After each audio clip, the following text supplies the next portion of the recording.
So the other day, somebody came to me and asked me what the biggest thing was that allowed me to see success with my business. And the first thing that I answered them was fitness. And it's not because getting ripped equals money, but it's because the discipline that you build up from going through fitness is what makes you a great entrepreneur, what makes you disciplined, what allows you to stick through tough times. But Alex, there's fat, rich guys, and you're right. There are, just like this guy right here. And I don't plan to justify why being in shape gives you an advantage in the first place. But let me ask you a question. Let me ask you a question here. Do you really want to be out of shape? Because I know this image might make you a little bit uncomfortable to look at. So I'm going to hold it up here for 3 more seconds. Because yes, it's pretty likely you're coping, right? Coping is an attempt to deal with or overcome problem or difficulty. And if not, then listen up because this video is for you. Because getting in shape is not the complicated ordeal you think. Here we see a square. Square is nice and simple because I eat pretty much whatever I want, sugar or not sugar. And there's a story about this because I used to try when I first started getting to the gym to, track all my calories, track my protein, track everything like that. And I remember opening MyFitnessPal for the first time. I just installed it. And the second I got on it, I looked at the interface and I uninstalled the app because I don't got time to go through and do all that, to weigh the protein, to do anything like that. So I just committed to a life of figuring it out in some other way. And I can still maintain a pretty solid shape. And I'm not going to put a shape joke here, so quit dreaming.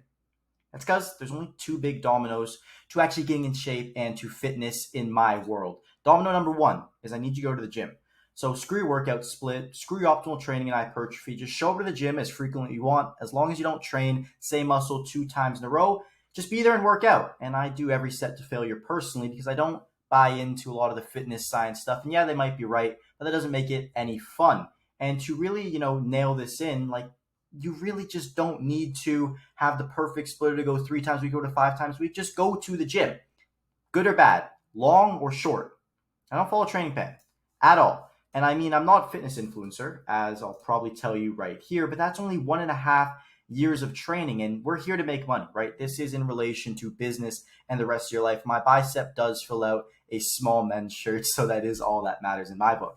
And I've done that without sacrificing the ability to run and play sports. I still train boxing and play pretty well whatever sport I want, maintaining my athletic ability to run and still have cardio. You don't have to go every day to the gym and just get in the workout every single day. And to show that, I'll give you an example right here. So this was earlier in today where I just got down and I did some dips outside. Now, yes, I have a indoor gym here, but you can do push-ups, you can do whatever you want. But I just need you to show up to the gym every single day. And let me get back into the groove of things here. The last point on this is just not spending all day in the gym.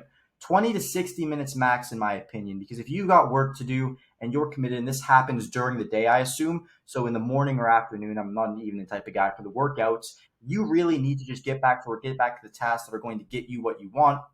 Enough time for 5 minutes between sets and doing 8 exercises. Just commit to showing up every single day, and I promise the results will come. So big domino number 2 is the early day fast.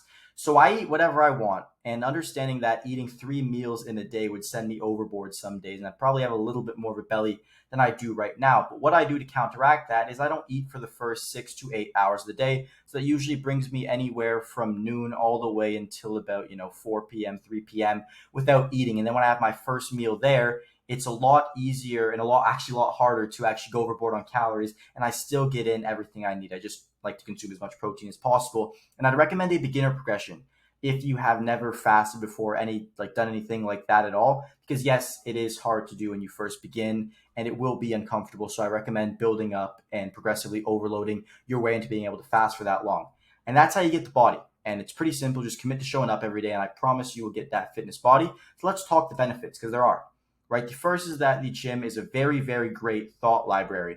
What I mean by this is when you go to the gym, you have the ability to think and reflect on everything that's going on.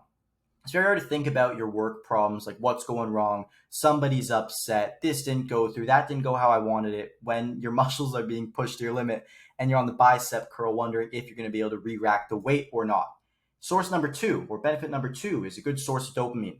So going to the gym is a natural way of getting dopamine without overstimulating you or hindering you in any way. And what that does, it gives you a source of energy or motivation going back into the day, because Dopamine isn't just the pleasure or happy chemical. It also is responsible for your motivation. So after you go to the gym, how you have that giddy feeling, how you have that motivated feeling, that is that dopamine kicking in. And that's why it's extremely good to work out in the middle of the day or the start of the day to really kick off whatever you're doing. Third thing, it keeps you humble.